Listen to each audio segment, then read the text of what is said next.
Hi everyone, it's me, Jessica. We wanted to give you a heads up and let you know that the audio for this episode got a little wild. We recorded this over a month ago before all of the quarantines and everything, and didn't realize while we were recording that things got a little Freaky Friday on us. We did the best that we could to clean it up, but it is what it is. Huge thank you to our editor, Danny, for salvaging the episode and making it listenable.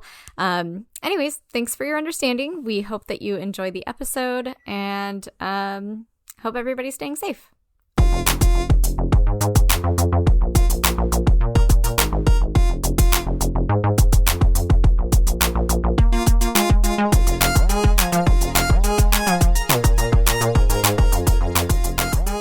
Hello! Welcome to the NOTstalgia podcast. A podcast where we discuss the retelling or continuation of pop culture favorites as seen through a queer and feminist lens. My name is Eric Lefebvre. And my name is Jessica Tesero. And this week, we looked at... Well, we are joined by... Oh, that's right! Yes! Okay. I didn't know we were doing the joined by. Sorry, Shelby. Shelby Murray. I mean, she can introduce herself. Hi, it's me. I'm Shelby Murray. Welcome. So, like, to who the are you? podcast. I play in a band with Eric called Sad Girls Club. And Lousy Advice. Oh my god, We're two bands. And now I'm here talking about a movie with some of my favorite humans. Hell yeah. And what movie did we watch this time? Yeah.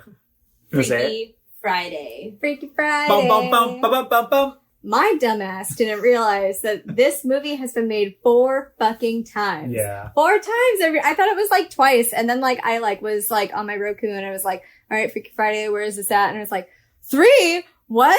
And because they remade it 2 years ago. Yeah. And so we're like, okay, we'll do all 3. It's fine. Cause there wasn't a lot of substance to the first one. Right. But then you were like, oh no, there's 4. And I was like, what the fuck are you talking about? Yeah. And so I Googled it and there's fucking 4. Yeah.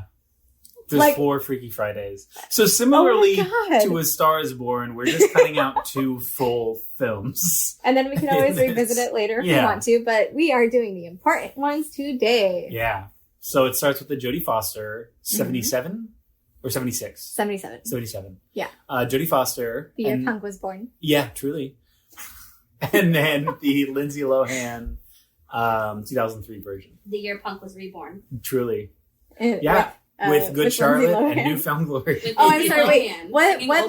What bands were they talking to each other? Like, oh, have you heard this band? Oh. The super gatekeepery conversation where they're like, oh yeah, you know this band? Oh well, I mean, I have their B-sides, and I was like, oh my god. Yes, it was the Ramones and the White Stripes. Oh yeah, and I can't stand the White Stripes because they don't have a bass player, and I was like, yeah. That's so silly. Fun. Well, we'll get into it later, but. Originally that character was supposed to be a goth girl, but then Lindsay Lohan was like, nobody likes goth. Nobody can relate to being a goth. This is just not going to work. And then she showed up to the audition in Abercrombie and Fitch clothes and everything. And they were like, we wanted a goth person. And she's like, yeah, this is what's going to happen. And then they rewrote that character the way that they were because they were like, oh yeah, you're right. This works. Yikes. Yeah, right? And I mean, but she was on point because that's when like you're saying Good Charlotte and all this stuff, and then it was just a couple years before American Idiot and stuff like that. Oh yeah, true. Yeah. I know. Yeah. It was all the ephemera, yellow card, whatever. Yeah. But she was right. It's a very Switchfoot movie. Do you guys remember Switchfoot? Christian Rock. I do because they're those Christian stupid school, what's up, queens? Yeah. Not even gonna. We already talked about religion. I know there is. Okay, so listen to the Grinch. We're gonna jump in, but legit though, there is still a good Switchfoot song. It was that big first hit. It's still red. How does it go? I forget. I'll listen to it and then send it to me because I'm blanking. I'll find it. We'll find it. Okay. Okay. We will not link that in our show notes. You can go find it. It's everywhere. All right. Should we jump in? Yeah. Is there anything else? I also think that the White Stripes should just get a bassist. And here we go. Let's get into it.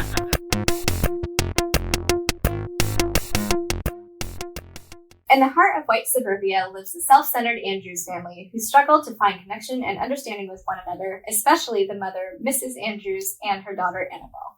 One freaky day, their conflict reaches a head, causing the two to swap bodies and literally live in each other's shoes.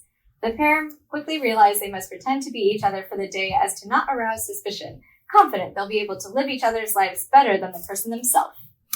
Mrs. Andrews as Annabelle goes to school and experiences the horror of being bullied and the frustration of adapting to new technology. Annabelle as Mrs. Andrews faces an overwhelmingly packed schedule, an uncomfortable and unnecessary romance with the teenage boy, as well as the horror of an overwhelmingly shitty husband. In a moment of panic, Daddy Andrews makes Mrs. Andrews cater a big work event with 3 hours notice. A police chase sends their family VW through the LA River and into a lake, and Mrs. Andrews does some sick-ass water skiing. This Friday sure was freaky. Wow. What did you think of this movie, Shelby? So I watched it for so long, just in my head thinking every time I saw the dad, male chauvinistic pig. And then when Mrs. Andrews, who was Annabelle, finally says this about her own dad, and he's just like, male chauvinistic pig. And the little brother's like, who? And it's like, your dad. Was just like, yes, thank you so much for saying that. Yes, he was the worst. He was the worst. The worst. Okay, there's so much to say about that motherfucker because, like, okay, so it's super interesting. So for reference, in my notes, I have Mama Belle. That's Annabelle as the mom. So Mama Belle. And then Anna Mom is, so my this is going to get so confusing. I know. But I managed to, like, separate them out, so don't worry. It's okay. I won't put you all through that, but that's what it was in my notes, and it was confusing as shit. But anyways, yeah, so that's interesting because in the very beginning, Annabelle is like, oh, my dad is the most beautiful person in the world. Like, she says something like that, and she's, like, putting him up on this pedestal, right? So then, like, as she lives in her mom's body and realizes what he puts the mom through, then she's like, I didn't even realize that she would have known the term, the way that her character is, but she's like, he's male chauvinist pig, and fuck him, and your dad sucks. So yeah. I really liked that. I did too. I will say I fully loved that she was just like, fuck my dad, he sucks. Like, I can't believe he treats people like this. Because to her, she's like his little girl, right? So now, like, the weird transition of, like, familial person to object of desire in the switcheroo of the body shit was hella weird too. Well, she was the daughter. And then as soon as she became, like, the wife, it was like, she's like, daddy. And he's like, ooh. That was so gross. That was all fucked up. Like, ew. And, like, you could see, like, every time, like, at first she's like, oh, you called me daddy, right? And then, like, later on, he gets more into it. Yeah, he's like, wear that black lace thing that I like. Is fucking disgusting. No, ma'am. Like, I can't right now. I fucking can't. Like, ugh. Yeah. Every male in that movie made me uncomfortable. Every single one. Correct? Yes. Every single one. It was garbage. And it also sucked that the person that, like, figured it out or whatever was the little boy, right? Yeah. Because there's that point where he's just like, oh, it's okay, you know, like, we fight, but I still love her, you know, I can't hate her. And so it's a fucking young child, a little man that teaches the women, like, oh, yeah, it's okay. You don't have to hate each other. You don't have to do the whole thing. Because presumably the whole reason that this whole body swap happens, right, is because of the conflict that's going on between the women. And we don't, like, we don't really see women being nice to each other. Like, totally. I mean, like, maybe in the very beginning, like, before the switch, where it's like they're just talking shit on their moms, right? Yeah. And then from then on, it is like every fucking woman for themselves. Totally. You know? Yeah. Totally. So it does suck that it gets recentered back on, like, a male person. Well, because we don't know what we're doing. So, like, you know, we need to be told what to do. I need some clarity. Yeah. I need a man to tell me. Yeah, exactly. If you don't tell me, how am I supposed to know? Well, I also will say, because I was starting to write, like, oh, this was written by a man, and it wasn't. I didn't know that. I know. Wait, the script wasn't? The script was not written by a man. Okay, because this was based off of a book. It was like, the movie came out, like, pretty much right after. So Mary Rogers wrote the book and the screenplay. And the screenplay? She was both. No! So they got the original... They got the original author for the book to write the screenplay for the Jodie Foster version. I know, because there's a lot of this that I was writing. I was like, of course a man would think this. Like, this is gross. And then it would be like, nope, written by Mary Rogers. I'm like, oh, wait. How what? Disappointing. I know. So I do like that in the story, she did write pretty much every single man we see to be shitty. Like, the men are consistently bad and shitty the whole time. Yeah. What I didn't like is that there wasn't much call to it from any other character besides the chauvinist pig line, for the most part. The men were allowed to be trash and get away with being trash the entire time. Well, and it's presumed that that's just how it is. Exactly. Right? It's like, you know, when Daddy, his whole, and I'm just going to call him Daddy. It's gross. Yeah, and yeah. it just reminds me of who he is. But like the whole time he's like, oh, well, I'm going to do this. Like this is my big business thing and I'm working, honey. And then like the mom, when she's still in her body, right, comes in and she's like, oh, well, I was thinking then you should do this and blah, blah, blah. And, you know, giving the assumption that she's been helping him along the way. Right. Oh, yeah. And then he's just pretty much told her, shut up and look pretty. No. Okay. Verbatim. I wrote down a line too. It's, honey, please, no more help. You just showing up looking beautiful as usual, and I'll handle the rest. I do my job, and you do yours. I do my job. Yeah. I'll go do my job, and you do yours. Like, cool. Like, she's been helping him this whole time, right? And so then he fucks something up later on, right? He fucks up the caterer for this event, right? Yeah. And supposedly, like, his whole fucking career is based on this one thing, right? And so, like, he fucks up the caterer, and then he calls her up, who now it's, like, his daughter in the mom's body, right? And he's like, hey, you have 3 hours, and you have to cater for, like, 30 or however many people. Thanks, love ya. Also, he was the one that fucked that up, and then he's like, oh, well, this wife and this wife, they all got it confused, and they're just dumb ladies, and now, I mean, you're such a great cook. You do it all the time. Yeah. Do it. Cook. That really good thing that you made that one time, it shouldn't take you as long as 3 hours, but we need it by then, so thanks. And you're like, what the fuck? 20 people, you'll be fine. Yeah, and the men see the women as objects, and as objects to, like, to order around and to do what they need to do, right? So, like, he tells his wife, you're going to cook this, and we're having people for drinks afterwards, so you need to do that, and wear this and do that. At the same time, he's telling his daughter, you are going to be in this show. You're going to be the star. You're going to do this. You're going to make me look good. Right. And then, like, there's another point where, the secretary, we need to fucking talk about the way the secretary, right? We do. Because, like, so he has her and he's like, do this. Okay, fine. But when the mom, who's now in Annabelle's body, goes over to the office and sees a pretty woman as a secretary, she instantly is like, no. And she, like, threatens her to the point to where every time we see the secretary after that, she's covering up. She's, like, trying to do everything she can to, like, make herself, like, look unattractive. She's putting on glasses and putting her hair back and wearing this giant oversized trench coat and all this other stuff.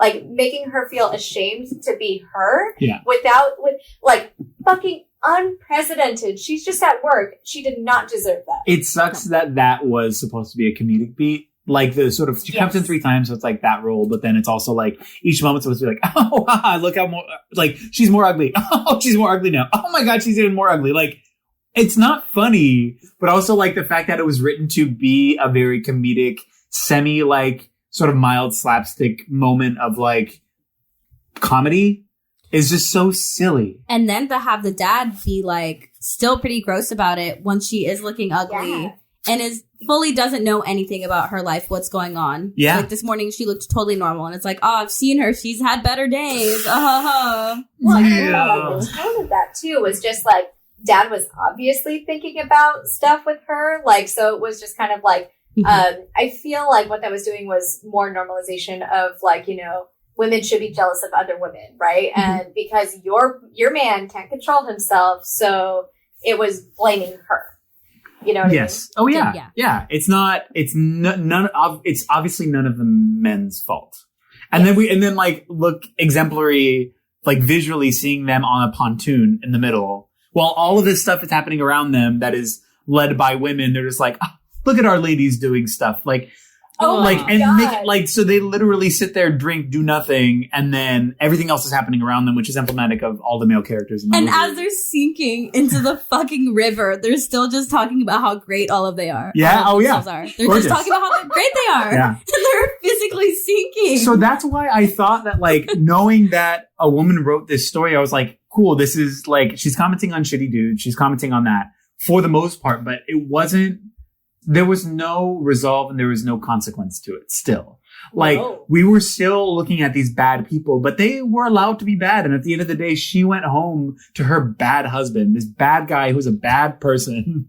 She went there and she's like, oh, I learned so much about my daughter. Like, let's not talk about that. Let's talk about your shitty ass husband. Yeah. Leave him tomorrow. What are you doing? Like, Well, and it's just What? normalizing that, right? It's- It is yeah. like, oh, this is so silly. This is how life is. This is how every family is. So every man is going to be thinking about any woman in his office like that. yeah. Any, I don't know. Like, it bugged me a lot because, like, this is, like, what is supposed to be normal. Yes. Also, there was a couple of comments that really pissed me off about, like, that they said about the brother. Oh, yeah. Let's talk about that. Yeah, can we talk about Yeah, that? I would love that because I wrote that down 'Cause, too. I So don't know.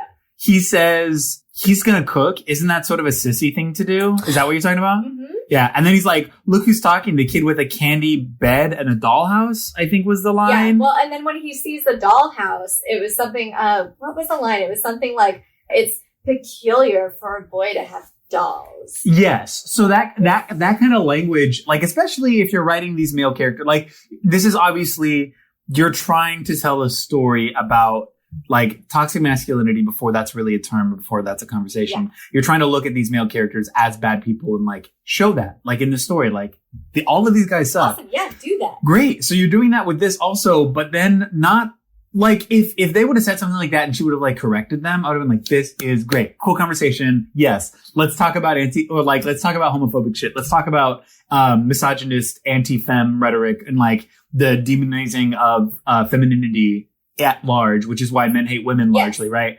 Let's talk about that. But then these comments just totally were just like, Yeah. no, he's just gonna cook. It's like, are you sure he's not a little sissy boy for, like, cooking? And she's like, no, he's just gonna do it. Like, talk to these kids about how that's gross, you asshole. Like, if you're gonna open the door to a conversation like this, let's have the conversation Well, it all about comes it. back to there was no justice served for any Exact- of the shitty behavior that was shown Yes. by any of the men in the movie. Nope. Anybody in the movie in general, truly, because also Annabelle's friends were a-holes. Yeah. They were the worst. I know. The worst. But there was no justice served for any of that. Nope. So the writer put all of these things in there and was like, yeah, look at this, and gave us one line, male chauvinist pig, and And that was it. that was the end of any crappy behavior that happened. Yeah, isn't that upsetting? Like, Yeah. when that happened, I was really like, yes, here's the turn. Here's where we get a third act. Mhm. Here's where it's going to start going downhill for the men. Here's Yeah. where we see Yeah. consequence. Here's where it happens. We see them yes. changing. Yeah, because you're setting the stage for all these bad things and bad people. And you're like, I can't wait to see them fail because the story's not about them. The story's about these two women. So we're going to see them triumph in this way because they're our heroes, essentially. And we're going to see them triumph over these shitty men. And then we never get that. We just never get the conclusion. We never get fulfillment out of what was being set as, like, these men suck. Let's like show them they suck. Well, and, you know, like, so this is supposed to be a comedy. This is supposed to be all of that, right? Yeah. This felt very like, you know, like Looney Tunes and stuff like that, where it's like, but that's all, folks, where there is no repercussions, where, like, nothing is questioned, where it's just, this felt like a throwaway piece of media, and that's what it felt like it wanted to be. Yeah. It was a piece of throwaway media, but I felt like there was a moment in there where, like, again, it felt like there was some intent for this to be a more interesting story than it was, and it totally got overshadowed. Because, like, why would any of that conversation have even been introduced where she's like, my dad sucks. Like, these men in my life are trash. Like, if this was, like, fully a piece of throwaway media, I don't think that would have even crossed the minds of the writer. So part of me thinks that, like, maybe the whole story was introduced as, like, that, but then a lot of it got redacted by men in the writer's room or by producers who were like, well, no, like, take that out. We'll give you chauvinist pig, but we're not going to show you teaching the men a lesson. Yeah. You know what I mean? And when I was trying to look up, like, my fun facts or anything, I couldn't find anything other than, like, this movie was among the American Institute's 2000 list of 500 movies nominated for top 100 funniest American movies. I love it. What the fuck is that sentence? So this movie is a movie among movies. Great. So this movie is revered as one of the funniest, or one of the touchstones, or, like, it, like, spurred its own, like, genre of body swapping and stuff like that. Yeah. And both Jodie Foster and Barbara Harris. They were both nominated for Golden Globes for this. Oh, wow. That's nice. That's cool. Good for Jodie Foster. But that's like it. But Jodie Foster did. Sorry, speaking of Jodie Foster, she turned down the role of Leia in episode 4 of Star Wars because she was in a contract with Disney at the time. And so in order to do Star Wars, she would have to break contract, but she was already slated to do this movie, but she would have been Princess Leia. Wow. How freaky. Honestly, I love that we have Carrie Fisher. Yeah. But part of me is kind of like, that's establishing the queer Star Wars canon from the fucking jump. that is making Star Wars gay in Act 1. Like, How that's pissed great. would you be to be Jodie Foster? I mean, truly. Yeah, for real. God, But I mean, she opened the gates for all of those 17 Again movies, all the other 3 Freaky Fridays. Oh, yeah? I think she was very charming in this movie, though. She was. She did the best that she could cute. with the content that she was given, Yeah. truly. I really believe that. Her putting on the makeup, So great. fucking died. So funny. So fun. I do want to talk about her in this movie more, too, because there was, and I don't think this was super subtext, it seemed pretty surface. She was pretty butch, generally. Like, at the beginning, her character development was less of a femme young woman and more of a masculine young woman, right? That's sort of how it felt. So part of me was like, because I don't know if she's out, but I feel like it's like a long-standing conversation about Jodie Foster being gay. I feel like that's because then also I'm thinking about that interview where they're like, "Do you have a boyfriend?" When she was like this age, and I'm wondering if it was an interview from this movie. Where like, "Do you have a boyfriend?" And she does like the smirk and like looks at the camera and like looks away. And we were like, "She's been gay forever." Like it was very much like a boyfriend. Okay, like sure, right? Yeah. And so within this movie, I feel like there was this not really super overt conversation about that. It was like, I liked that it was avoiding in our main character the sort of masked femme tropes of like her mom, who she's like this housewife and she's very feminine. She's there for her doting. Yeah. She's like the doting wife, right? Where she's just kind of like, I play hockey. Who cares?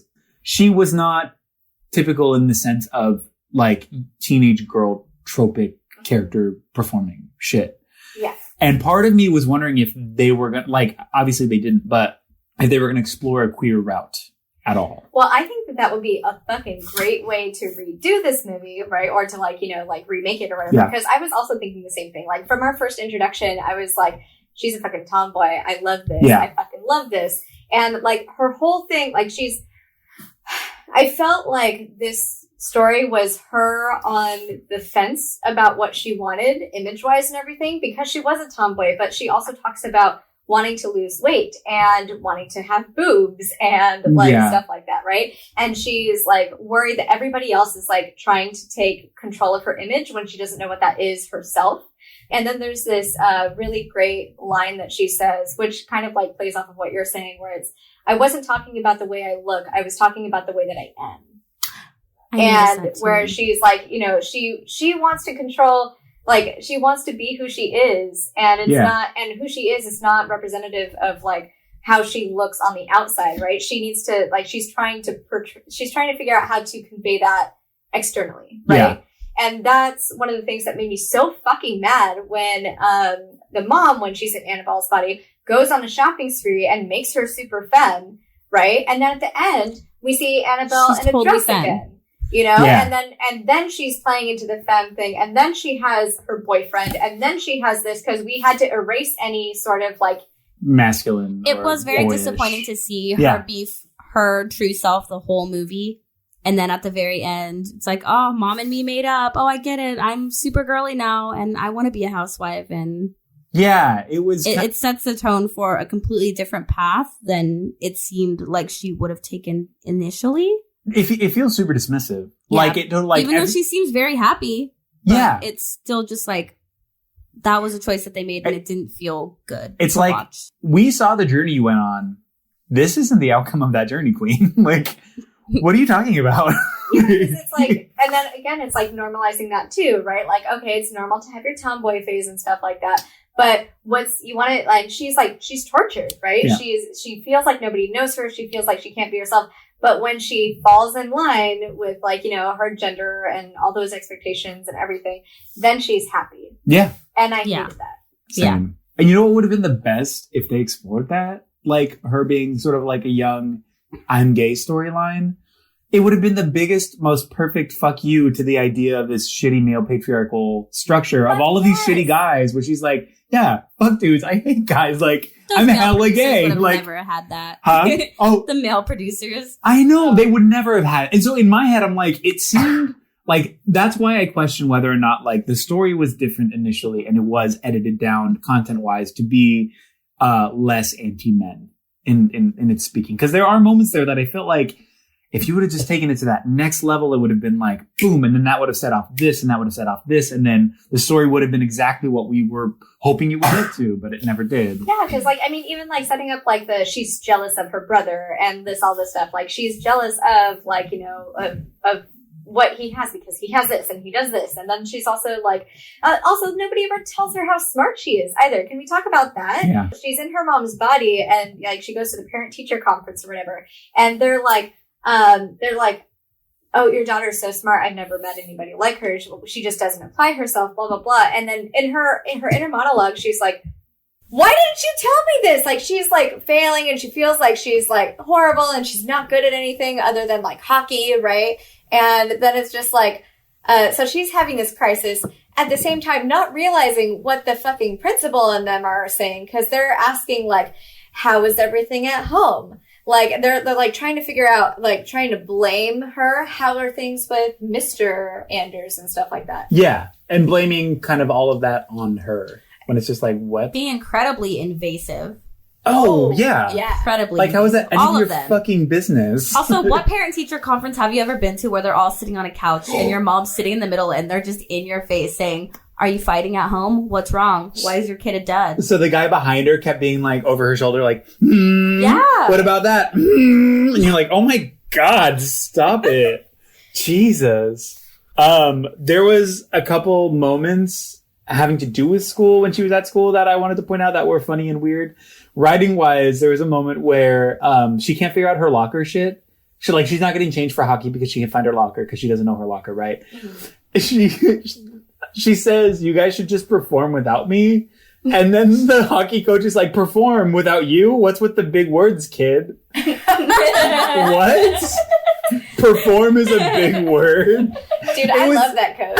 I That know. coach is fucking awesome. It was just such a silly little moment, like, perform without you, big old words. Like, that was a sentence. That was a regular sentence. I really like that because it makes Coach out to be stupid. It made her more it makes- endearing, yeah. Yeah, it's just another, like, a masculine thing where, because hockey is pretty masculine. As a male, yeah, Truly. largely a male sport. But I like that it was, as far as it goes, showing all of the quote-unquote male things in the movie being dumb and not being good. Yeah. That was just another thing where it's just like, oh my God.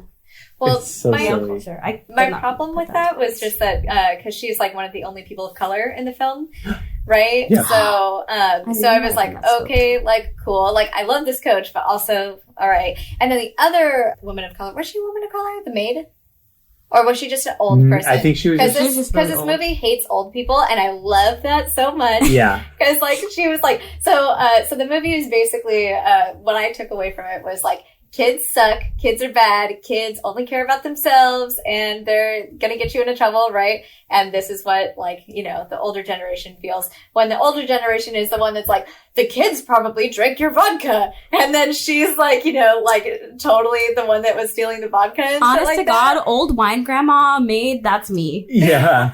She's the worst. I will say, yes, part of me was like, that's like so mean. Like, so they made it so shitty, but then also like, she might be an alcoholic. And like, then that's that scene with like her on the bike at the booze store with like the bottle and she's like kisses it or something and puts it in the thing. I'm like, you guys, stop. This is not necessary. It's like perpetuating wine mom culture before that was even a thing. Yeah, where you're just like, what is happening? She's an alcoholic. Leave her alone. So She's sorry. on a bike because she probably has a DUI. Let her live. I loved it. Every moment. She was my favorite character. Yeah. She was my favorite character. And then how fucking violent those kids were during hockey. Can we talk about that Seriously. crazy shit where she's just like standing there and the girl straight up elbows her in the fucking mouth? Just like, goosh! And you're like, But the coach What? of the other team straight up tells all these kids, like, get Annabelle. Get her. oh yeah. Yeah, but at the same time, I'm just like, oh, they're like, it's not like hitting the shin with a stick or like tripping or like poking or like pinching or whatever. It's straight up just like, hey, you, like in the teeth. I'm like, this is crazy. These kids are, oh my God, these kids are wild. Yeah, I thought that was absolutely bonkers. I thought that was also fun because that's probably like the first time that the mom had ever like done anything that wasn't like prim and proper and all this stuff in so long. So she's like, what am I'm gonna perform? Like, perform? What the hell are you talking about? And then she like literally gets like elbowed in the fucking teeth. Yeah. Like, and I'm like, damn. Like, I would have quit and cried and taken myself home because that probably hurt really bad. Did you guys like the chase sequence? I love the chase sequence. I loved it. So my favorite part is when so when the chase is starting and when the cops chase them, why was it that the truck carrying cars, it was carrying all cop cars, and it's only when the cop cars fall off the truck, the cops are like, what'd they do? And then they chase? Because like the chase is happening and then, or like she's speeding and it's like going wild and then the cops only are interested once the other cop cars are like injured. Seems about right. And yeah, right. No, straight up. They don't care when it affects them. Yeah, truly. That's the only time it tracks. Also, the fucking cop car that gets split Triangle? Completely down the middle. Oh, so and it doesn't explode and they just get out of the car like stupid dumb idiots like they are. And so cartoonish. So crazy. That one and then the triangle car. When they squeeze through and it goes to a different point and then it's like comes out in like a perfect little triangle and they're squeezed together. Like, oh no. And then like also when it went on to like the two wheels and was just like doing that shit, I was like, I'm just so here for this. I loved everything. Like my favorite parts were that and the intro. Because the paper animation was really cute. Oh, man. Well, that in conjunction with them getting to the ski performance thing. And then the mom, when they just they switch places, not just like soul to soul, but like literal physical place to physical place, they switch and it's like, and why? And he notices. And they're like, oh, okay, fine. And then she's like skiing and she's like doing well because she's her daughter, but as the mom, but they switch places now. So now she's skiing, which is like, okay, why? But also fine. I'm here for it. She's skiing and is doing like the craziest shit. And like, is just like kind of going for it. She like skis over that guy on the sand and like into an actual swimming pool and then back into the water and then lights the thing on fire and then knocks over the pyramid. And then she's on the hang glider with the guy and the guy's like, wait, why are you on here? He's like, it's a mother-daughter thing. Oh, where's your daughter? Well, I don't know. And they're having that stupid bro moment on the platoon in the middle. She looks so young. Remember that? And he's like, yeah, and she calls him Dad. So that's, straight up, if we, like, furthering the whole fucking infantilizing as a sexual idea, which is just disgusting, which oftentimes happens, but just, like, in these stories where it's like, why? I just hate the fact that he was, like, the only time we see him sexually attracted to his wife is when his wife is his daughter. Why?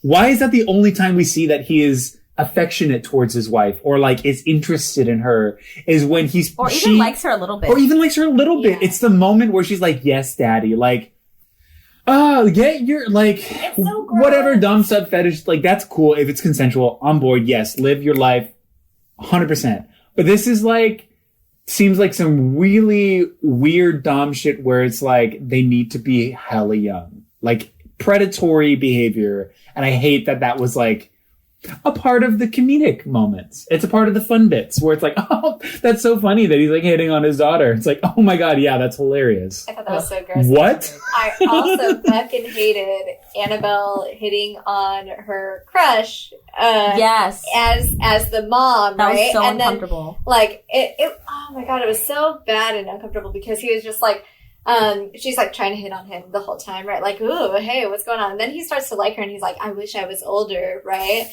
And then like there's another part where like she goes to him for like, speaking of like, you know, men have all the agency, right? She goes to him for advice and he's like got his little boomerang, right? And he's like, oh, whatever, right?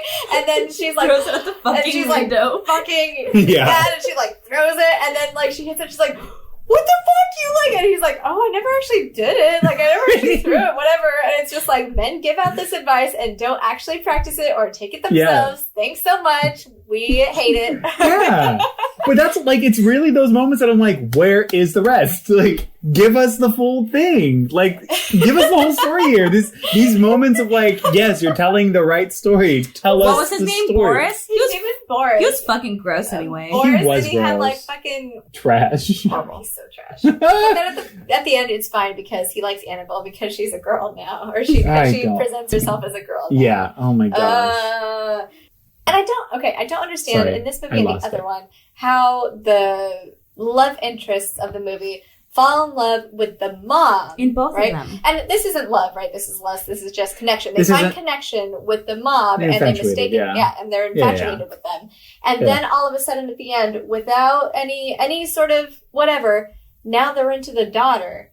Because they, like, the attraction moved or anything, like, but that's not how that works. That's not how they weren't a part of it. They didn't know what happened. So how did they get from being infatuated with, like, the matriarch of the family to then being infatuated with the daughter? Like, just so fucking quick. Yeah, you're absolutely right. I don't understand how it's like, is it a vibe? And Like, why was Boris just personality of hanging out vibe? at her house afterwards? Why was he still there? At the end, when the dad's drying off in the towel, and he's like, well, I still don't understand why everyone's acting so weird. And Boris is just there in her fucking doorway while she's, like, pimping herself and is, like, watching her. Is it? I think it was like a really, really poor attempt at saying, like, she got the boy or he got the girl or whatever. Yeah. Like, they ended up together because of whatever. Because, like, in the first shot, it's like her, and then she has that really ham-fisted, like, face slap against the window, like, if only the boy across the street would notice me. And he has, like, Moment. this Yeah. Yeah. At least Right? Chad Michael Murray got a song. It's true.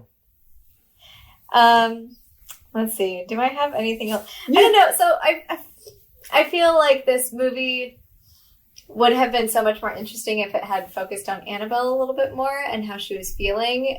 But I feel like they just trivialized everything that they were trying to say about her, and like they were just like, oh no, like just be a good girl and you'll be happy. Yeah. You know, and like Well, it's weird. it also just sucks that, like, we got so much of, like, a mother understanding her daughter situation where, like, she's, like, trying to be, like, very, why would you say that? No, our parents are good. Like, it was very clear, like, that character work was very there. Mhm. But then the mom, like, she's now super into makeup, and now she's, like, super on this. And, like we said earlier, that didn't really track super well. There was a little bit of a character disconnect there. And I think that's where we lost, like, a lot of that Annabelle story, where, like, you want to see more of that instead of just, like, what we got. I don't want to see the stuff about the dad. I know. I don't want to, like, the most boring part was, like, all the men. Like, they all sucked. They were all, like, boring and gross. They were And, born. like, I don't know. Like, for me, it just, it was, they were trying to tell the story of, like, you never really know a person until you walk in their shoes. Yeah. But, like, I don't know if that's what I got out of this. Like, Yeah. I, like, you know, and it Yeah. was, like, at the end, it was just, like, well, I don't want to be you. I'm happy with me. And so the mom's life is so hard because of the dudes and their expectations and stuff. But it's mostly like she just had to pay people to do stuff for her. And that's hard, guys. This family was so privileged Yeah. and had so much fucking money. And literally it was just like, oh my god, I have to pay people. Yeah. That was the mom's whole fucking conflict, other than with the Because that's she what didn't does all day. she didn't know how to write checks, and that was the big moment of the day. She also had to do laundry. Oh, that's right. Oh, that's really She had to that do one is the load end of of the laundry. list. Yeah, right? But that's just so, like, you're absolutely right. It's these rich people who's just like, the draper and the carpenter and the whatever and this person. Oh like, my god, I have to pay yeah. all of these people. Yeah, what a chore. You're not doing the work. You're paying other people to fucking do it. So, yes, 100%. That conversation about privilege in class was garbage, and I hated that. But I will also say, tangentially, like, not really related to class or privilege, that list of problems, that literal laundry list of, like, things to do was, like, even him dictating, like, on the way out, like, hey, press my shirts, hey, do this, hey, do that. That's why her life is hard, and at the end of the day, talk to your fucking shitty husband. Leave him. Like, if he's the one Yeah. making your life hard, have a conversation about, like, hey, I don't like doing, like, fuck you. Well, also when Annabelle as the Mama Bell, calls him for help. He's so frustrated that she's calling him while he's at work with all of these men in this room. And he's like, well, I guess I'll just have to deal with all of this when I get home. Yeah. He still doesn't. Yeah, he still doesn't at all. But he's so infuriated. And all the guys in the room are like, ugh, this guy's wife, she needs his help. Yeah. Oh, he's on the phone with a woman. Ugh. Annoying. I hated that this movie didn't say anything, didn't go anywhere. And I didn't even take a lot of notes on it. No, it was me just... neither. This is another film that should have centered the kids more, but instead it felt like life is so hard for older people. Yeah. You know. I am the exact same person as I was before watching this movie. Truly, yeah. I gained nothing from it. I learned nothing. Mm-hmm. I got a couple laughs, and I got just really mad. Yeah. So, Same. Those are my takeaways. Same.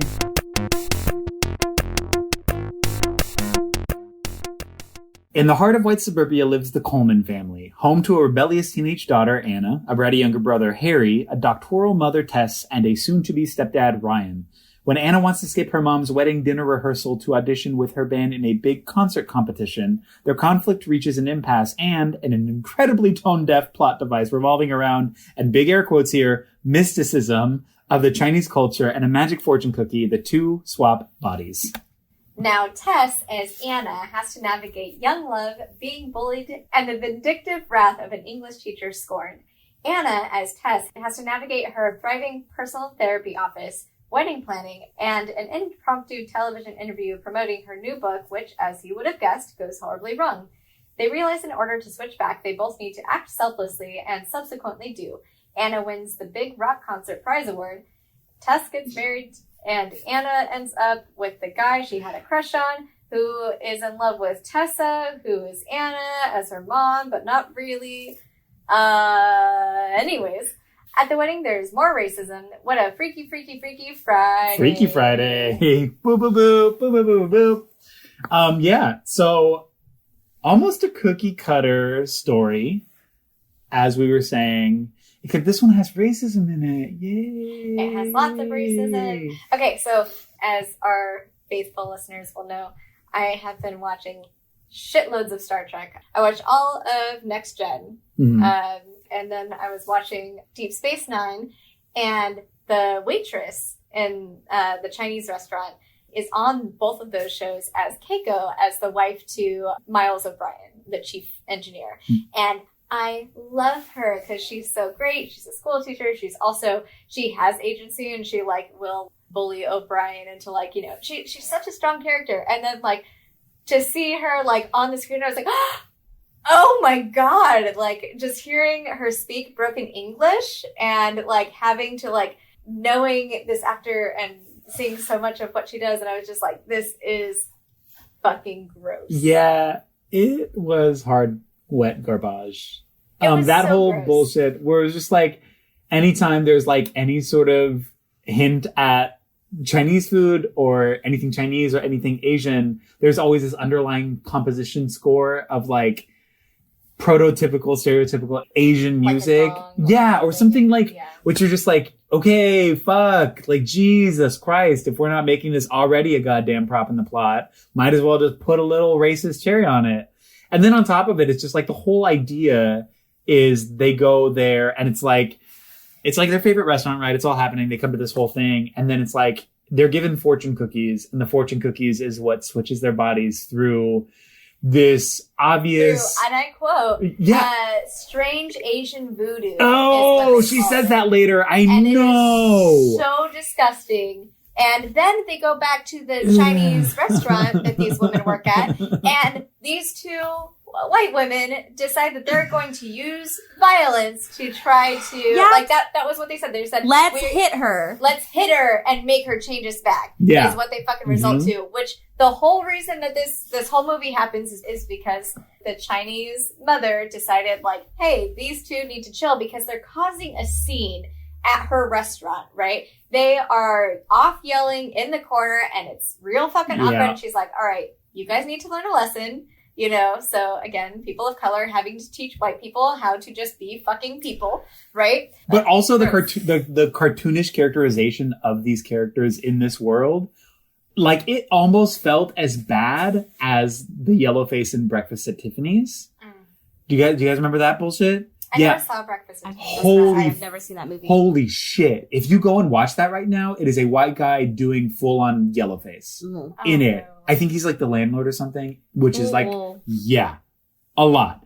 So the characters in this, obviously being played by Chinese actors, the character development was almost as bad as that movie in just there are these like props, these token ideas of what a Chinese person is or a Chinese American is in this way, but then also tying that to like magic and like mysticism. It almost had this like Orientalism, Western personified like garbage, all of that shit. It was like, there were so many things wrong with these two characters being in this movie, like in the capacity that they were.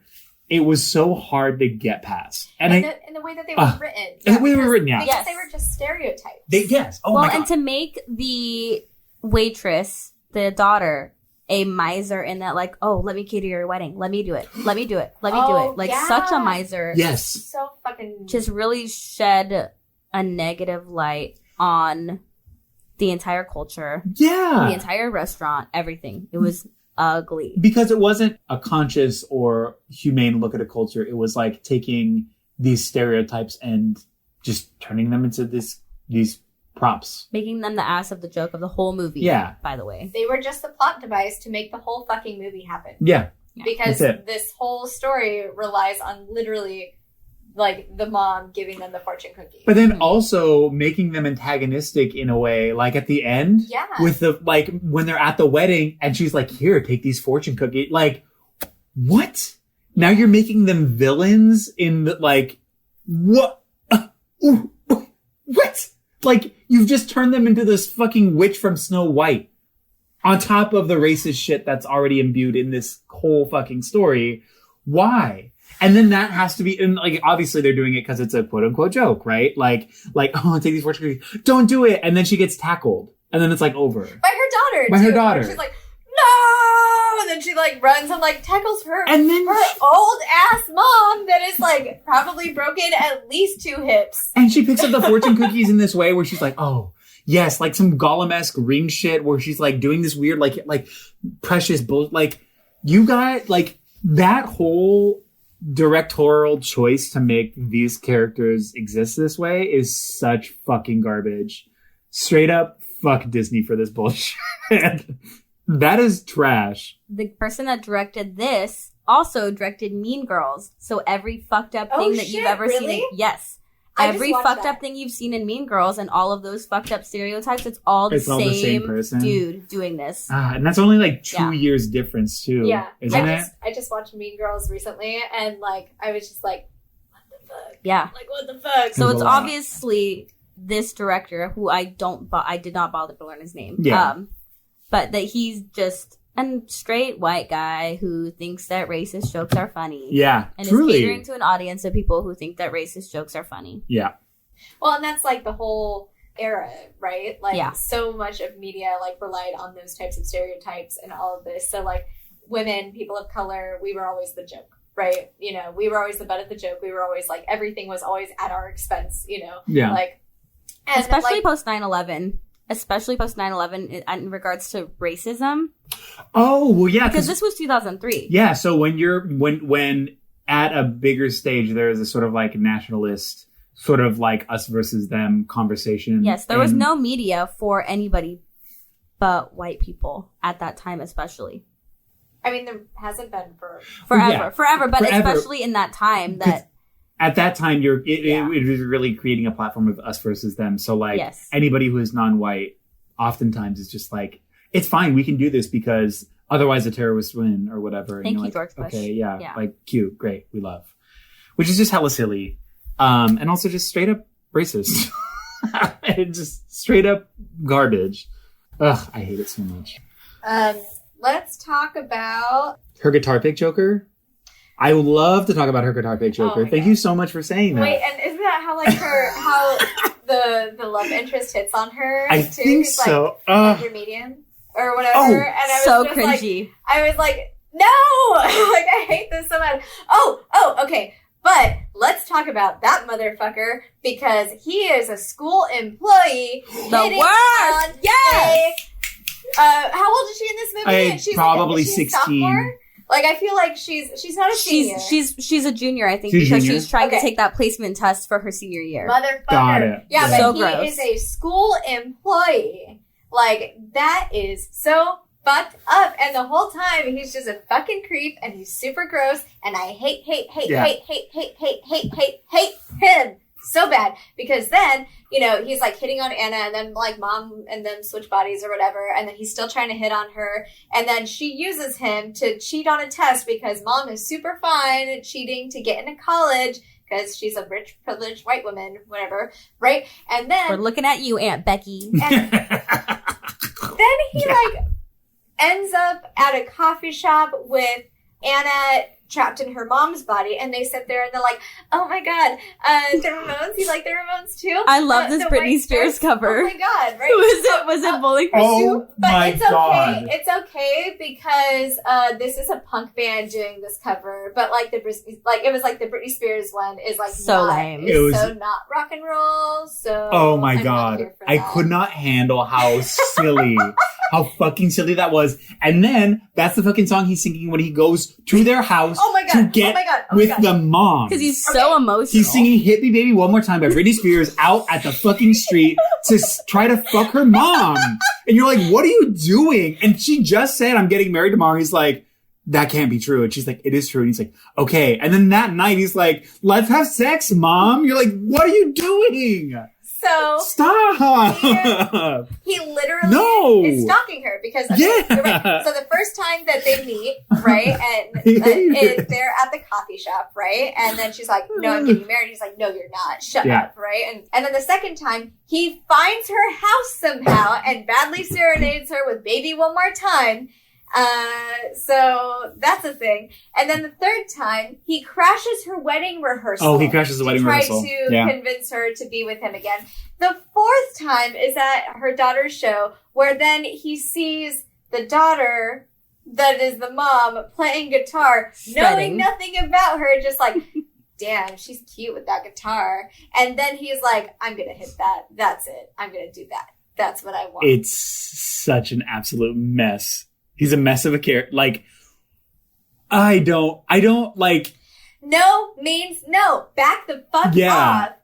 She's literally saying, I'm getting married. I'm happy. Please I have stop. a boyfriend. All this other stuff. Like, and he's just like, no, but I can do this. Hey, look, Anna, I know that I liked you, but I'm going to be your new daddy. Mhm. What's up? But it's supposed He to. probably got her address from the files in the from teacher files, Oh my right? God. Because he works at the school. Oh my That's the only God. thing that makes sense in my That- head. that Oh. Nothing scene. about it makes sense though. Yeah, that he's fucked. That was so silly. And I just didn't like that whole idea of like, that was supposed to be funny, right? Like, he doesn't know which one, and like, he's in love, but it's a mistake because it's not her, but he's also confused, and that's funny because he's like, and it's just like, what Well, are you He has no doing? business with either of them. No, he doesn't. Get on your Ducati and go home. Like, go away. Well, it's so gross. he was also like testing them too. Like he tested Anna to see how she was going to react, right? Mhm. Because like he brought her to the teacher's lounge and was like, "Oh, you can finish your test." And then he watches her like erase the other girl's test that like because the mom is like super fucking vindictive, right? And Yeah. he's like, "Yeah, I'm gonna do this, like fuck you, bitch." And so she erases the test, and he doesn't say anything until like she tries to like talk to him later, and he's like, "Look, I saw that, and that wasn't cool." Like, so he was like, I'm not sure if they were trying to say like he was testing her worthiness to see whatever, or like suddenly now he has the high ground. Like they're trying to establish him as like a moral person for all that weird fucked up shit that happens with like, you know, the mom. And I'm just like, whatever, like his whole fucking story was so messy. Like, It was. fuck And then him. somehow at the end, the mom's like, yeah, I mean, he seems like a great kid and he totally has my blessing, like when they're still in each other's bodies. And she's like, oh, my mom wouldn't let me date him, so I like had her go out with him, and it turns out that he's a very fine young man. It's like, he's not. But he's totally not. It's also so wild, the lack of any sort of scope on what this looked like. Like the mom and the daughter, for them to just be like, well, I'm in love with him. Well, I guess so, but I don't know. It's like, do you guys not see that he's a fucking like, that this is weird and wrong and really fucked? Like, cause he doesn't know what's happening. You guys know what's happening. He's a bad boy. Yeah, but like, you guys are forgiving him, and then at the end of it, you're like, you guys can date. Exactly. Like, giving the blessing after all of this stuff, after he's like literally trying to fuck her mom the night before her wedding, and stalking, and trying to break up a marriage, and stalking. Anna was the mom, so she knows. She knows that this is what he was trying to do. Yeah. Yeah. So at the end of it, she's like, yeah, you guys should date. Like, give it a chance. Like, no, this is all wrong. Well, and like, so I think part of what they were trying to do was like, he loves her for her and her personality and the whole thing. Like that whole stupid thing where it's like, and so she feels like privileged and all this. And it's just like, no, actually, this is really gross. And if I, Jessica, was in this situation, that motherfucker can go away. Like, no, just leave. I'm switching schools. I am moving. I don't want any, like, he works for the goddamn school. That's gross. She likes me for me. What is that song? Not because and none of the other faculty like sees this and like tries to like stop it or tries to like it's just kind of like enabled. Like yeah. Does that not bring us to her English teacher also? Yeah. Let's do it. Speaking of shitty faculty members. Yes. The worst. Go. Say it. So he totally, and at the beginning it said like, Anna's like, well, he's out to get me. He's out to get me. And the mom's like, oh, well, everybody's just out to get you, Anna. Like, whatever. And then she sees that the English teacher is somebody who in college tried to date the mom. And she was like, nope, sorry. Like, you were weird and I had a boyfriend. So he is now flunking her daughter because he couldn't get laid. Oh, yeah. What the fuck? Yeah. And I'm so happy that the scene happened where the mom is in Anna's body and she totally tells him off and is like, you know what? Like, fuck you. You're going to be reported. This is not happening any longer. Like, I remember you. Oh, so this is you getting back at me through my daughter. Got it. And that same professor, like, literally, like, says to her, like, grading is subjective. Oh, yeah. After giving that stupid fuck up burnout, the answer to the question that he's giving in the pop quiz. It, like fucking spoon feeding him. Yeah. It's like, you get a B, and it's like, like, that's pretty far reach. Also, that's not how grades work. I know. That's not how. B-A-C-F. You get an A. You get a B. To the whole class. T-C-B-Y. T-C-B-Y. Oh, my God. Ice cream flavor, super sour spit. Sorry. That's a good song. Man. What a fuck. What a fucking asshole. That was so... that scene where she was just like, hey, fuck you, buddy. Blocked and reported. Yeah. And so I like that they called him out on that. But I don't like that the little brother, says that he likes fighting with his sister because it's fun and that's how he shows affection. I hate that. And she's like, oh, okay, right? But it's normalizing that fucking behavior and saying that, hey, this is okay and this is how you're supposed to act. Yeah. I also just think in general that the little brother was a piece of shit.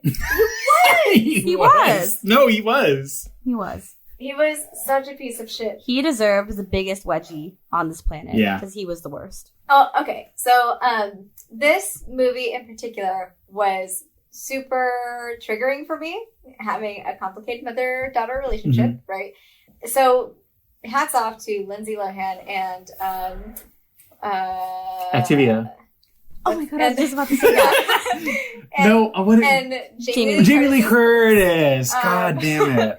No, but like they love did Halloween. Like the yelling at each other really well. Their interaction as like mother-daughter, like fuck you, no fuck you. Well, actually, I'm gonna take your fucking door off, right? Like fuck you, like that sucked. Like I was watching this and I had to like stop it a couple times and I was like, whew, okay, I need to take a minute and like because I hate that this is, again, working to normalize that. This is just how mothers and daughters are, and this is how it's supposed to be, and it's okay, and the whole thing. And really what was happening was just an invasion of privacy and, like, favoritism, right? Because, like, I also had a little brother, and he would instigate all of this stuff, but then the second, like, I just look at him, that it was like, stop, you're antagonizing your brother, stop doing this. It's like, what the fuck? He's the one that's causing all of this. And, like, but, like, the women in this movie are never believed.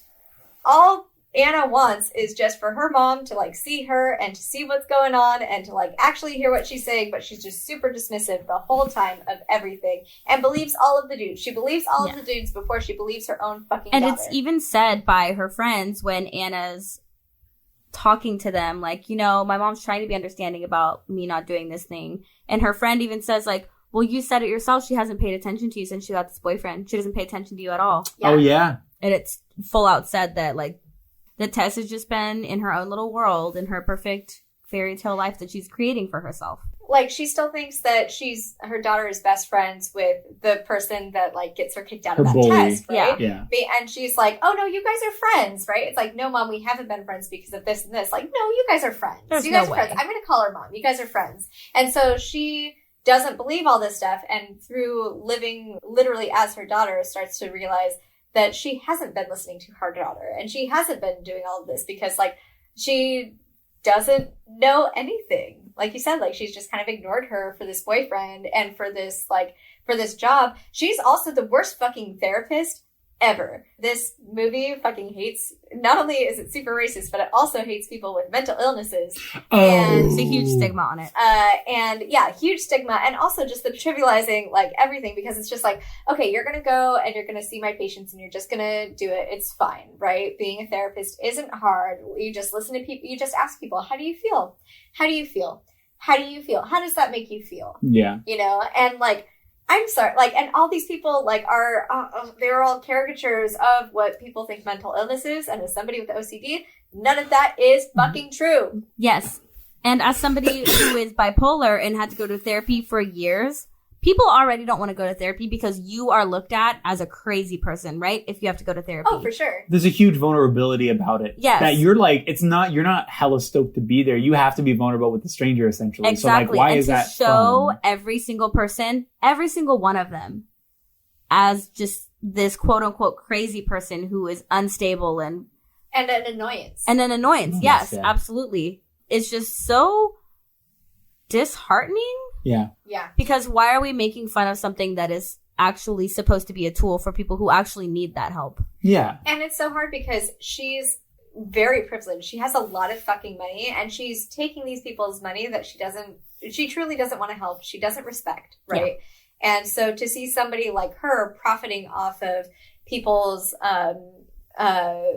mental health when writing a book about them, when she doesn't care. She doesn't care about her patients. She doesn't care about what she's doing. She doesn't care about her daughter. She doesn't care about herself. She's just, I'm busy woman, and I'm busy, and I'm doing this, and now I'm doing a TV show, and I'm doing this, and I have a book coming out, and I have this, and, like, oh God, I'm going on a honeymoon, but yes, you'll be able to reach me. I'm going to have my cell phone. It's fine. And, like, she doesn't even care about the person that she's marrying. No, she doesn't. Who goes above and beyond to fit into her life. Yeah.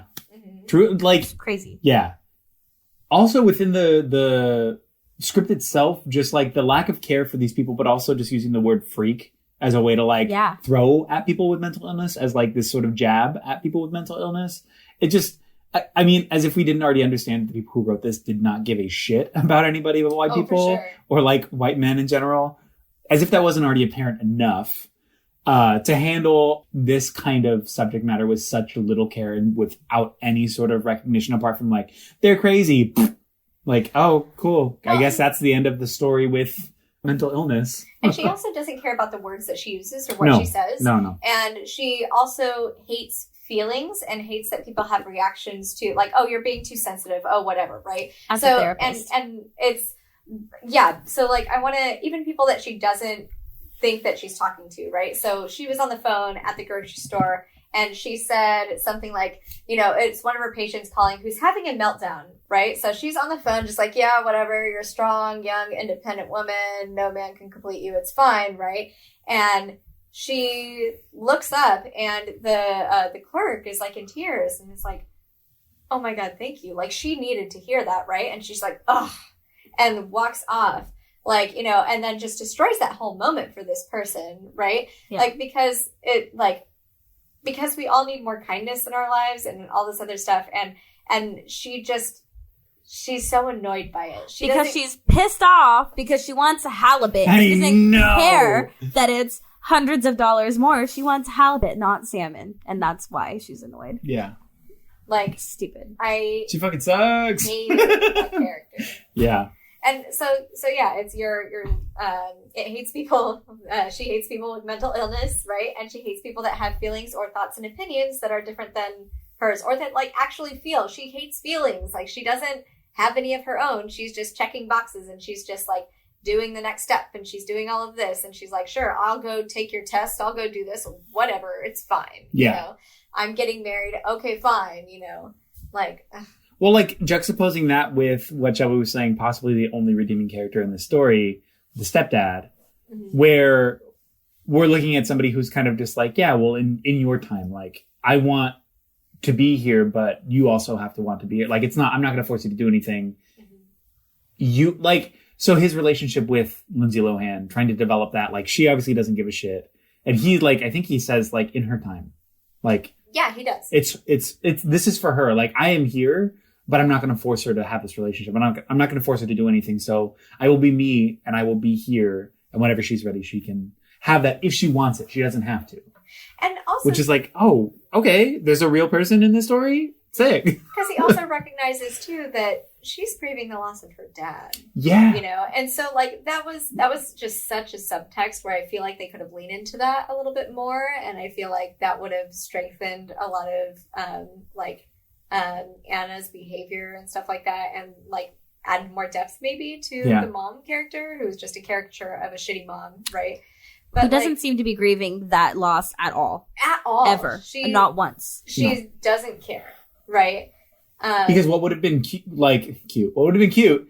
No, what would have been really feelings? Right? Oh my God. What would have been really beautiful is if we're seeing, like, if there was a scene where, say, she does grieve and she's like, I use work as a coping mechanism, where I do overoccupy myself to where I don't have to think about it, and then she has like maybe a moment of reflection and like, fuck, like I really haven't thought about him. I really haven't thought about this at all. That would like kind of work into all the scenes where she's being an asshole, where she has 7 phones, where she has a pager, she has too many clients, she's too busy about the fish on the thing, like all of this shitty behavior, not to excuse any of it, but it would shed a little bit of light to us, the viewer, to say, fuck, like she hasn't even, like she's got a lot happening. There's not a humanizing moment. There's not, that moment never happens, yeah. I started watching, but when we were before you found out about the 4, I started watching 20 minutes of the 2018 one, and they do go into that a little bit in that first 20 minutes. And so I'm kind of bummed, low-key bummed that we're not doing it. It's also a musical, which is weird. Yeah. But but they also, it's already that's more inclusive and stuff like that. So I don't know. Maybe we'll watch it at some point. Yeah. But they did go into that, which was interesting, and so it shows that everybody is. It's a big cornerstone of the film.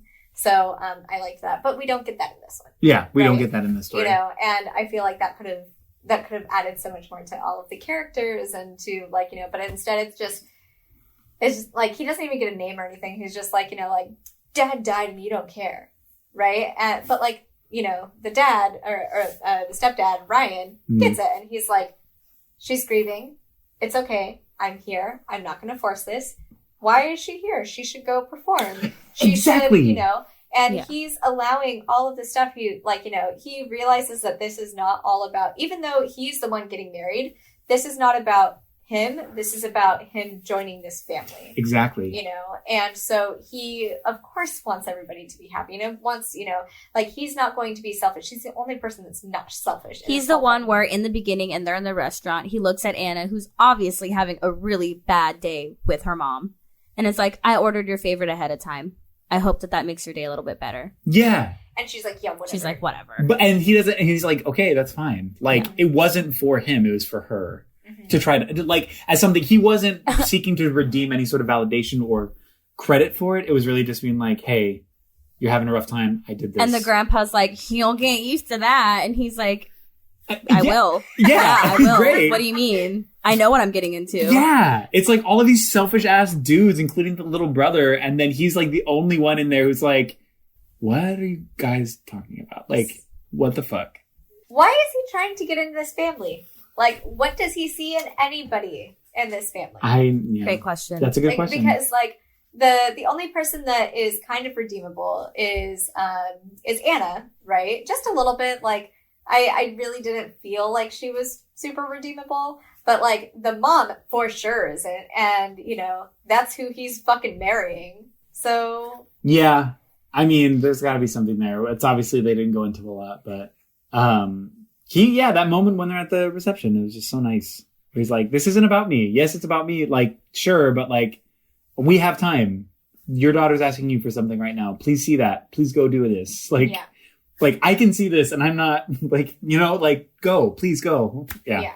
It was just. Yeah, and not only was he like, she should go, he's like, you should go too. Yeah. Yeah, go support her. You need to go support your daughter. Yeah. We'll be here. I'll be here. Yeah, you'll be back. It's like 20 minutes. It's chill. Do your thing. Just go do it. Yeah. Come back. It's fine. Yeah. Find your joy, queen. Yeah. There is a line in here that I loved. It's at the beginning of the movie. Well, I forget what context it is. It's just like, so listen, do you like the Hives? Have you heard their B-sides? Oh my God, yeah. So I will fully say though, no. I mean, I thought the Hives were pretty sick. I thought they were fine. I thought they were That's pretty cool. Shelby just did like cool story. Yeah. No, it's fine. But you're like, Everybody has opinions. This is just the way that I talk. I love it. I don't know. No, I just love that stupid line. It's just like kind of like, anyway, so listen, do you like the Hives? Like, so silly. So Jessica, I'm sorry.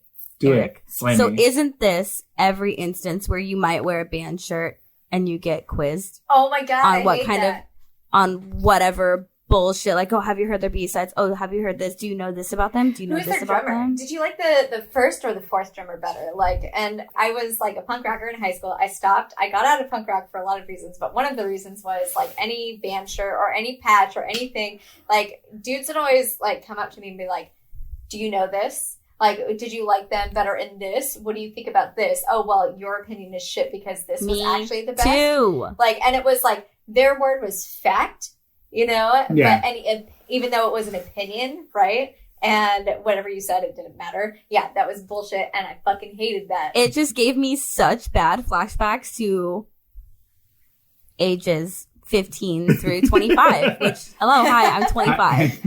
This is my life. This still happens. I Well, don't wear band shirts very often because I don't want to talk about it. Yeah. Well, that's just like gatekeeper culture in general, Yes. right? Yeah. Where it's like that whole like, you don't know this, so you're not a fan, or like. And he's like impressed by the gauge of her guitar pick. Like, fuck you. Yeah. Shut up. Yeah. That's such a stupid thing to be quote unquote impressed by. Like, it's silly. get out of here. And It's what he silly ends up nonsense. liking about her is that she's a performer. That's when he really starts to like her, is when he watches her perform. Yeah. Which that was the worst fucking performance ever, and they never should have gotten to Wingo Tango. But she's standing there like, oh, I don't know what I'm doing, whatever, right? And then he sees her like just pretend, and like the worst fucking pretending I've ever seen on somebody trying to play guitar, right? And then Jamie Lee Curtis also learned guitar for this. Her husband apparently was in the Spinal Tap movie, so he knows how to play instruments and stuff. And he was kind of like helping her learn how to play guitar. She actually played the solo that when she was backstage, and she was like, "No, just pretend like you know what you're doing." She's like,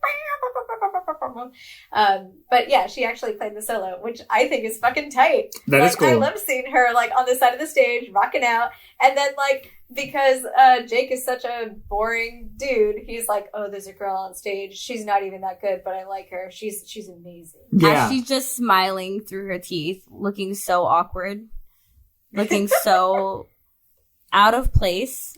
Yep. And not But, even yeah. in a like a girl shouldn't be up there doing that, but just in a she's so still, and he's like, yep, this is the girl that I like. It doesn't matter how good you are. It doesn't matter how bad you are. It Yeah. doesn't matter anything. If a man sees you on stage, they're going to try to come to you and talk to you. It won't even be your band.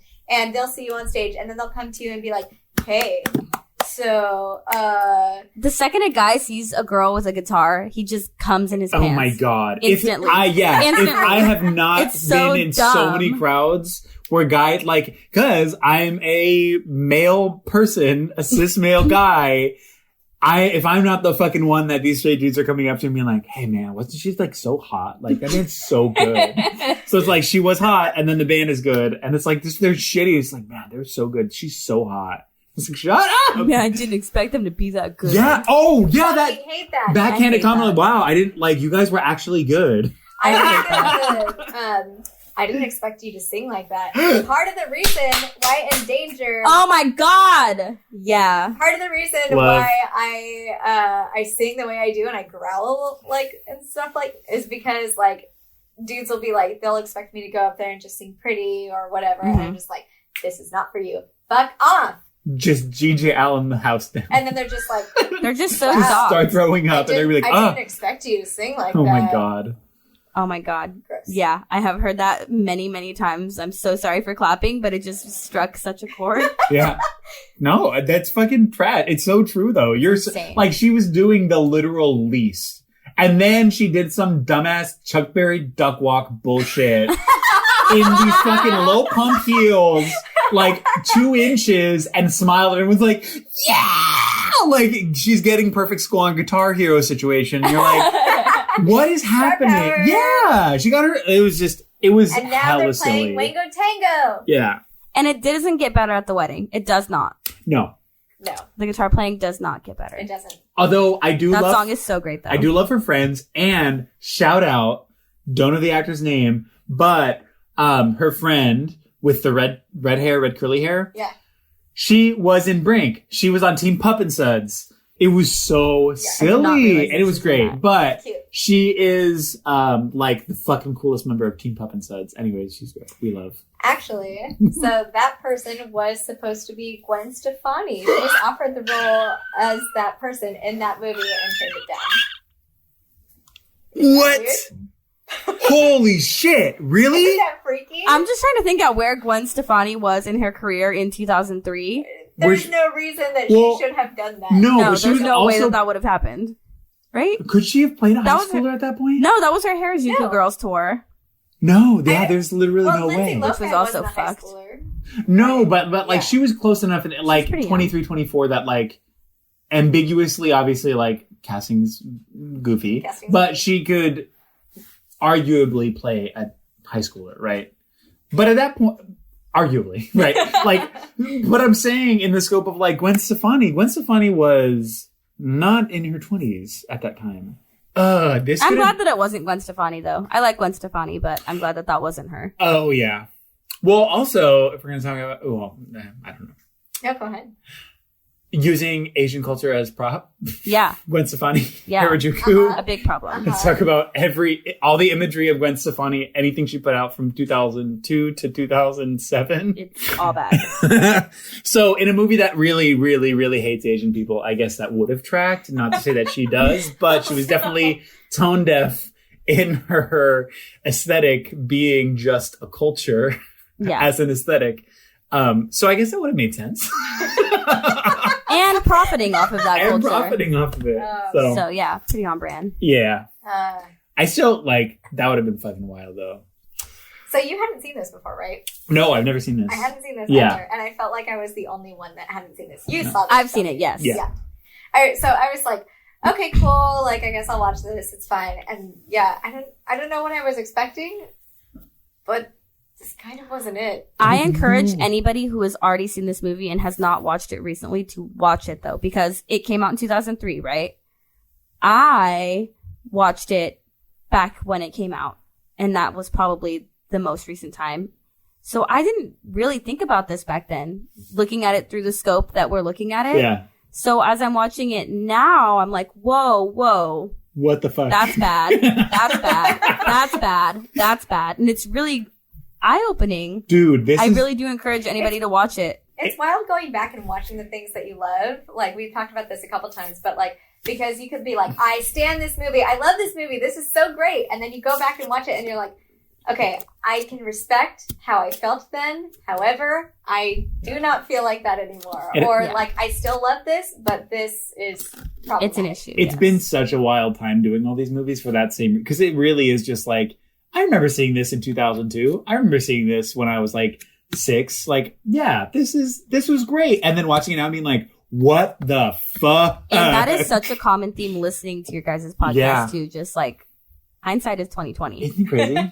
Yeah. And there is one more thing I want to talk about. oh, what is it? And I want to talk about how Anna extracts revenge on her mom when she's in her mom's body, and she goes... Gets the haircut and the piercing. Like, the day before her wedding, And she gets the haircut, she gets the ear piercing, she maxes out her credit card, she does the thing, and then, like, when she has the style, like, everybody's like, ooh, hey, how's it going? And she's, like, getting, like, checked out and stuff like that.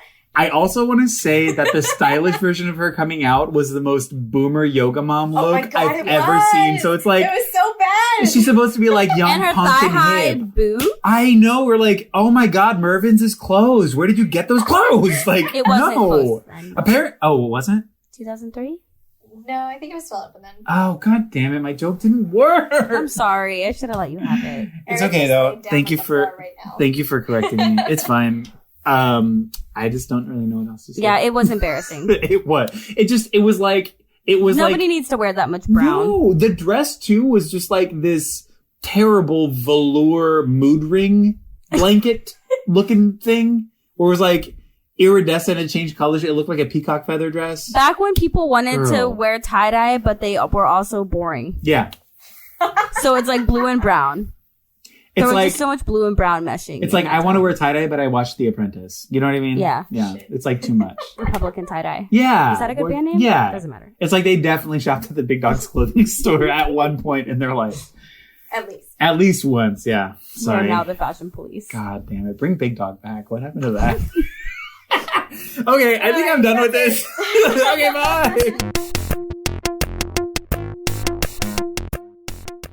So, we did it. the 1977 version, Shelby. Who do you think this was for?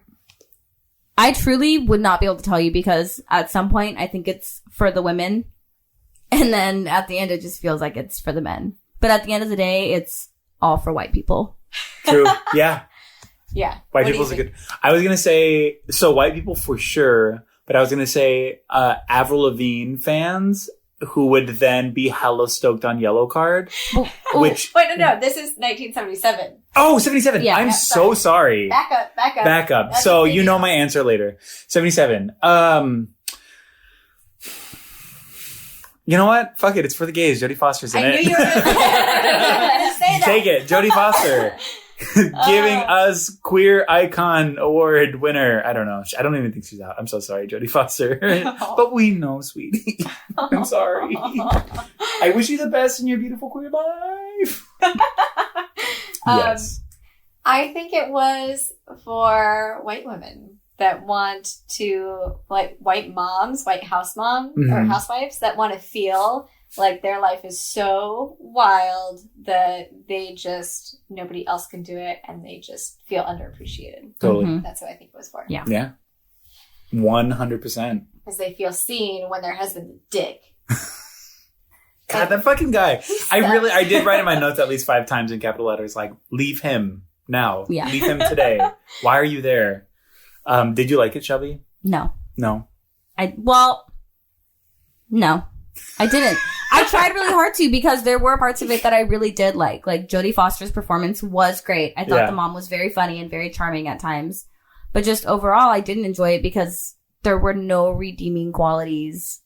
There was no, like I said, there was no justice for any of the shitty things that were shown on there. So I had a hard time enjoying it. Yeah. Mm-hmm. That tracks. Yeah. Yeah, I feel the same way. I didn't like it. I loved the car chase and I loved the skiing. That's literally all I liked about it because that was great. Those moments were so fun. And the cop car going over the bridge and the people having to duck and like jump off. And I was like, Oh my God. straight up fuck the cops. But at the same time, I'm like, this is great. We love this moment. It was a good example of cops putting people in danger to do what they think is right. Oh yeah. I mean, it tracks for general cop shit. Yeah. I feel the exact same way. I feel like if you had the intro, right, like that cute little like paper animation, and then you just cut like to like the makeup scene, and then you cut to the car chase through the end, it was fine. That was it. But no, I did not like it. This movie was 27 minutes long. Like, I was watching it and I was like, what? Where is this going? Like, it just felt, it felt like it was like 5 hours. Yeah, it was not a good so movie. much plot. Mm-hmm. Yeah. Well, not plot, but there were just so many things that happened and we had to watch them all. There were too many scenes. There were too many scenes. It's true. Sure. Yeah. Too much of nothing happened. Yeah. And we're like, why? What? What about the 2003 one? Shelby. Is this new and interesting or the same? Progressive, regressive? Has the story evolved with any of today's ideas? No, and no.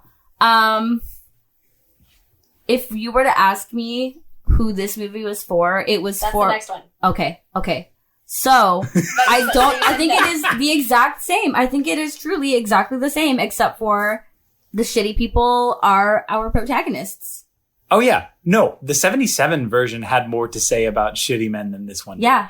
100%. And that one did not say much. No. This one was all just, like I wrote it in my notes. It was like, the women are always in conflict, like, and they're always at odds. Mm-hmm. Like, so there was no redeeming qualities, and all the you know, like you said, like the dad was the one that was like the shining light in this movie, right? But the women were not redeemable at all. No. Like, and there wasn't anything that was like fine about them. Yeah. No.